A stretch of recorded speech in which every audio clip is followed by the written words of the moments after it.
It's October 2025 and I'm on a cruise ship in the middle of the Bay of Biscay in the calm after the storm as we head north in bright skies and calm-ish waters.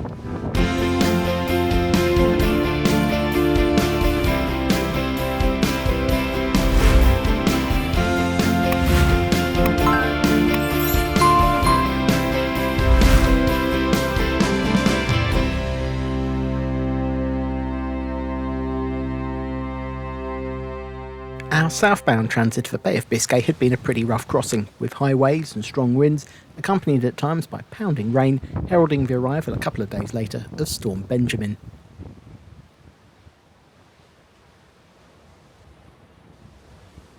And whilst the ship was still experiencing some movement, it wasn't enough to make walking around the ship as complicated as it had previously been, which was fortunate, as day 6 was another full day at sea with no sight of land.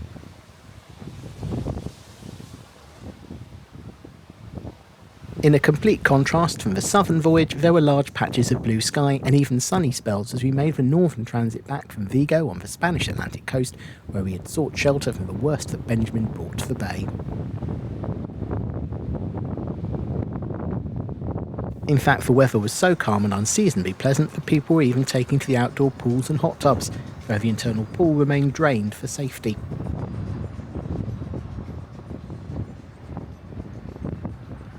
A slow day on board concluded with a formal night ahead of our final port call of the journey on day 7 in Normandy.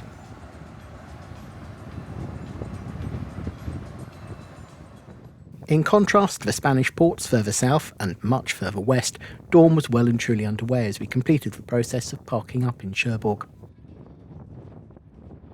The fourth largest city in Normandy and the most important port on this part of the French coast, Cherbourg has been an important town to hold since before the arrival of the Romans, who turned the Gallic fishing port into a stronghold on the tip of the Cotentin Peninsula.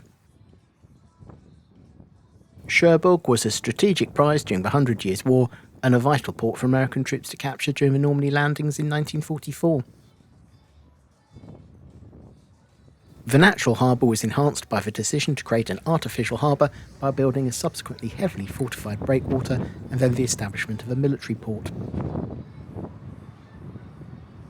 The port grew beyond its purely military purposes in the first half of the 20th century as it became an important port of call for transatlantic liners, with a grand Gare Maritime constructed in Art Deco style to bring the rail and maritime facilities together into a single building, allowing for seamless connection under cover from train to liner.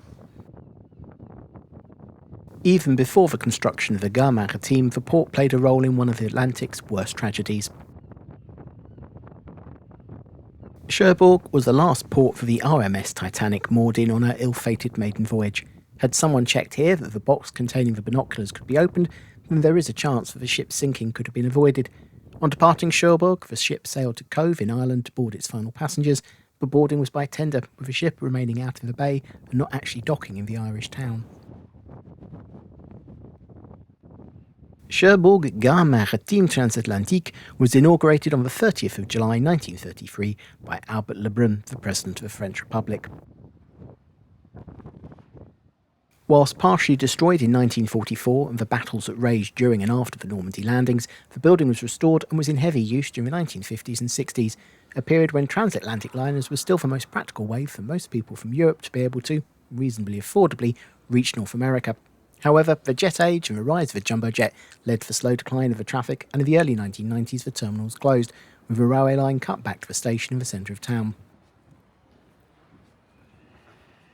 The building had been listed as a site of cultural heritage and the last surviving example of 1930s maritime architecture in Cherbourg in December 1989, predating its closure, ensuring that even with the railways gone, the building was protected.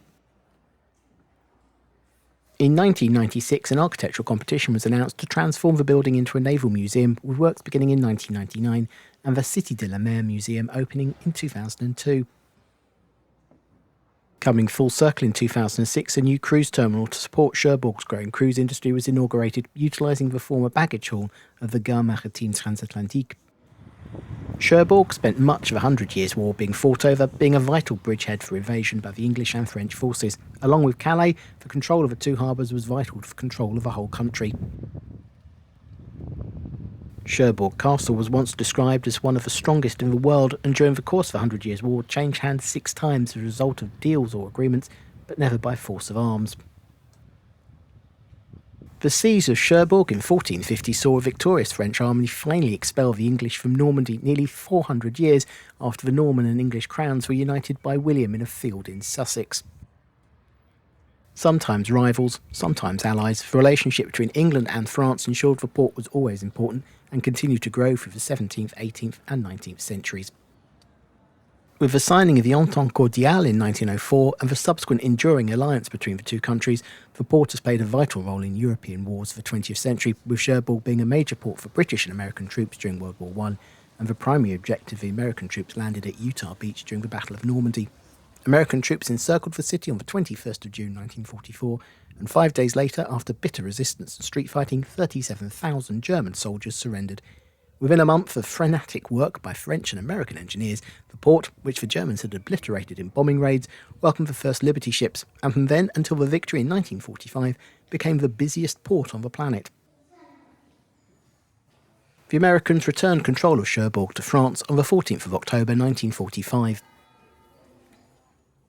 After the war, the city became an important industrial base, being the hub for the construction of France's ballistic nuclear submarine fleet from 1964 onwards. As with much of Western Europe, the city suffered from deindustrialisation from the mid-1980s onwards, with the city pivoting towards tourism and maritime-related revenue sources at the start of the 21st century, with the main focus being the Cité de la Mer Museum and the cruise terminal, both in the former Gare Maritime. The museum is today comprised of 3 main attractions. There's an exhibition on the Titanic, which visited the port nearly 30 years before the Gare Maritime was constructed, but is still a vital part of the city's maritime history. However, on days when a cruise ship is docked, a large part of the exhibition located in the Art Nouveau baggage hall is off limits as it doubles as the cruise terminal. The second attraction is the aquarium, the Oceans of the Future. The third, and perhaps most significant part of the site, is the Le Redoutable, the first French nuclear ballistic missile submarine, constructed in the city between 1964 and 1967, commissioned in 1971, and finally taken out of service 20 years later on the 1st of December 1991. 11 years later, she was opened to the public to look around as part of the founding elements of La Cité de la Mer. And today, 23 years later, she's now clocked up more years as a tourist attraction than she did as part of the French Navy. When built, Le Redoutable was 8,000 tons submerged, 120 metres long and 10.6 metres at its widest point, arranged over 3 decks and powered by a small nuclear generator, meaning she had an essentially unlimited range. When fully manned, she'd have 15 officers and 120 sailors on board, which is quite a lot of people to be crammed into a relatively small space, and you do get that feeling as you move around the ship on a self-guided tour that takes you in almost the whole of the submarine, from the engine room and command centre to the canteen, bunks and up to the front of the ship and the torpedo room.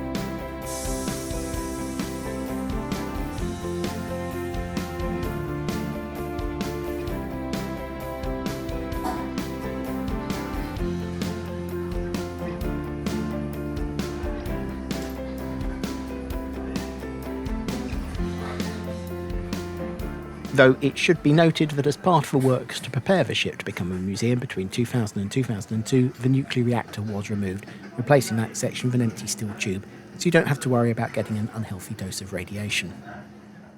The Oceans of the Future aquarium is based around the main aquarium tank, a cylindrical aquarium that's 8 metres wide and 10 metres high, with viewing platforms at various levels to take in the wide range of species that call the tank home. Alongside this, the exhibition focuses on the importance of the oceans to regulating the planet and how they can be protected both today and in the future. Though at each turn you do still keep coming back to that main tank.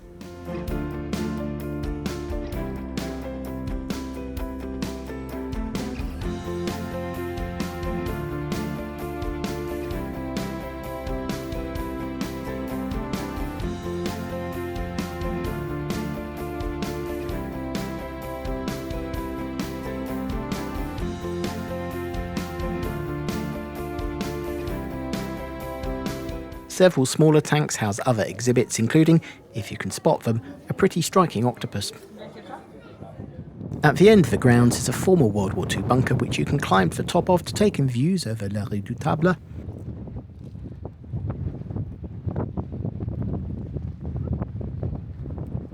as well as of the harbour.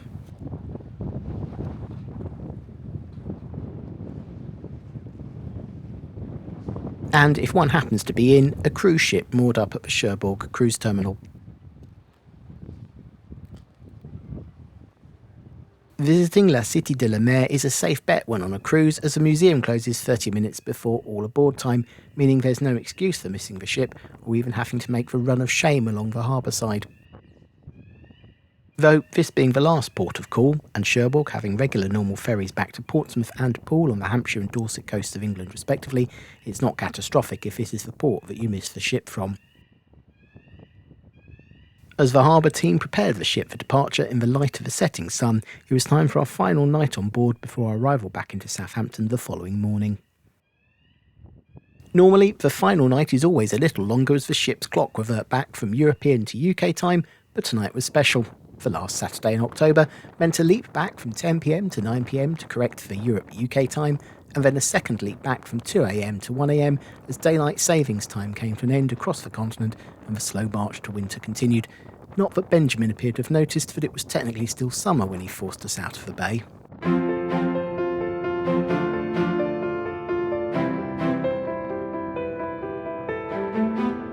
We cruised with P&O in late October 2025, departing Southampton on a 7-night journey to Spain and France. Southampton Cruise Terminal is located at about a mile from Southampton Central Station and around 5 miles from Southampton Airport, though no public transport links exist into the terminal, so it's either a walk or a taxi.